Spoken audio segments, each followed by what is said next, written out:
अस्सलाम वालेकुम and welcome to new video. I hope you are doing well. जैसे कि आप लोग जानते हैं कि हमने स्टार्ट की हुई है कैंटरबरी टेल्स, तो आज हम डिस्कस करेंगे उसी का एक कैरेक्टर जिसका नेम है clerk. So without wasting any time let's start our today's video. The clerk. जैसा कि आप लोग जानते हैं कि ये जो कैरेक्टर है क्लर्क, ये लिखा है जॉफरी चौसर ने अपने जो वर्क है कैंटरबरी टेल्स में। हम देखेंगे जो क्लर्क है ये किस तरह का कैरेक्टर है, ये पॉजिटिव है या नेगेटिव है, इसकी हैबिट्स क्या हैं, इसके डूइंग्स क्या हैं, कैसा करता है, इसकी जो रियलिटी है वो कैसी है, इसकी अपीयरेंस कैसी है। सबसे पहले जो हमारे पास क्लर्क के बारे में इंफॉर्मेशन दी गई है वो ये है कि जो क्लर्क है इसका ताल्लुक जो है वो ऑक्सफोर्ड से है। सही हो गया। इसके बाद है कि ये रिलीजियस स्कॉलर है ऑक्सफोर्ड का। सही हो गया। पहली बात है कि इसका ताल्लुक ऑक्सफोर्ड से है और इसका वहां पे क्या काम है, वहां पे काम ये है कि वहां पे ये रिलीजियस स्कॉलर है। इससे पहले हमने कैरेक्टर्स देखे हैं, इसमें समनर है, पार्टनर है, लॉयर है।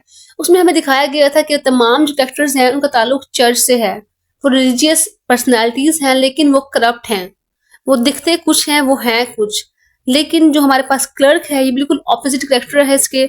ये एक रिलीजियस पर्सनैलिटी है लेकिन ये जो है इसकी जो इनर रियलिटी है वो भी रिलीजियस ही है। मतलब कि ऐसा नहीं है कि ये दिखा कुछ रहा है और ये है कुछ, बल्कि ये जो एक करेक्टर जो है ये क्लर्क एक पॉजिटिव करेक्टर है, बाय अपेयरेंस भी और बाय इनर रियलिटी भी। सही हो गया। मतलब कि क्लर्क जो है ये हमारे पास आ गया पॉजिटिव करेक्टर। इसके बाद हमारे पास है कि इसके बारे में ये बात कही गई है कि जो पर्सनालिटीज होती हैं जो हमारे रिलीजन को रिप्रेजेंट करती हैं उनको ऐसा होना चाहिए जैसा क्लर्क है। सही हो गया। यहाँ पे जो है उसकी क्वालिटी, उसकी तारीफ की जा रही है कि जो हमारे रिलीजियस पर्सनालिटीज हैं उनको क्लर्क जैसा होना चाहिए, ना कि लॉयर जैसा, ना कि समनर जैसा, ना कि पार्टनर जैसा। क्योंकि वो लोग थे रिलीजियस पर्सनालिटीज लेकिन वो सिर्फ जाहिरी तौर पर रिलीजियस थे, बल्कि वो अंदरूनी तौर पर जो थे नेगेटिव करेक्टर थे, वो करप्ट थे। लेकिन जो क्लर्क है ये बहुत ही पॉजिटिव करेक्टर है। सही हो गया। इसके बाद हमारे पास इंफॉर्मेशन जो दी गई है क्लर्क के बारे में वो ये है कि इसको नॉलेज था लॉजिक का। सही हो गया। लॉजिक को ये जानता था। इसके बाद है कि जो उसका ड्रेस था, जो उसकी हम बात करें फिजिकल अपीयरेंस की, तो वो बहुत ही पुराना था। मतलब कि उसके धागे निकल रहे थे उसके ड्रेस के। सही हो गया। उसके ओल्ड ड्रेस था। इसके बाद उसके घोड़े के बारे में बात की गई है कि उसके पास एक घोड़ा था और उसके बारे में कहा गया है कि his horse was as lean as a thin wooden rack. उसका जो घोड़ा है वो इतना वीक था जैसे कि एक लकड़ी का रैक होता है। सही हो गया। यहाँ पे तस्वीर दी जा रही है कि मतलब ये चीज रिप्रेजेंट कर रही है कि वो करप्ट नहीं है, वो जो है वो रिश्वत नहीं ले रहा, वो ऐसा बुरा काम नहीं कर रहा। क्योंकि अगर वो इस तरह का होता तो उसकी जो चीजें हैं वो बहुत अच्छी होती, उसका जो घोड़ा है वो बहुत ही मतलब कि हेल्थी होता। लेकिन वो ऐसा नहीं है, बल्कि वो कम पे गुजारा करने वाला बंदा है। इसके बाद है कि he loved 20 books near his bed head. उसका शौक था कि मेरे जो बेड है उसके इर्द गिर्द कम से कम 20 किताबें होनी चाहिए। सही हो गया। इसके ये जो है इसको पसंद थी ये चीज कि मेरे पास बुक्स होनी चाहिए, मैं कुछ ना कुछ पढ़ता रहूं, मतलब कि फारिग ना बैठूं। इसके बाद है कि ही used his money and scholarship on books.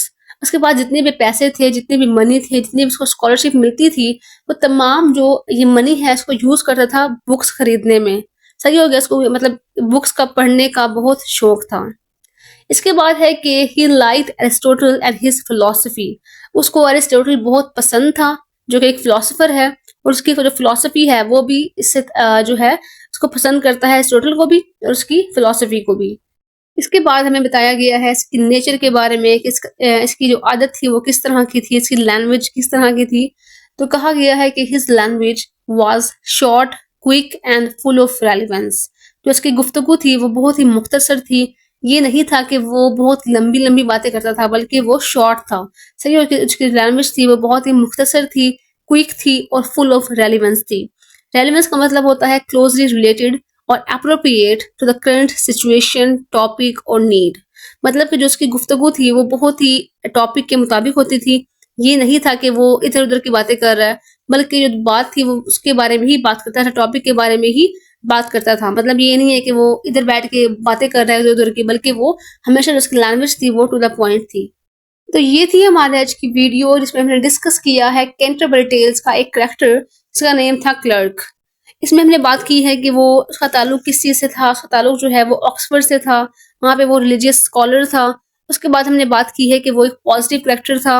इसके बाद देखा है हमने कि इसको तशबीह दी गई है कि अगर कोई बंदा है जो रिलीजन को रिप्रेजेंट कर रहा है, उसको बिल्कुल क्लर्क जैसा ही होना चाहिए। इसके बाद बात की है कि इसका नॉलेज था इसको लॉजिक का।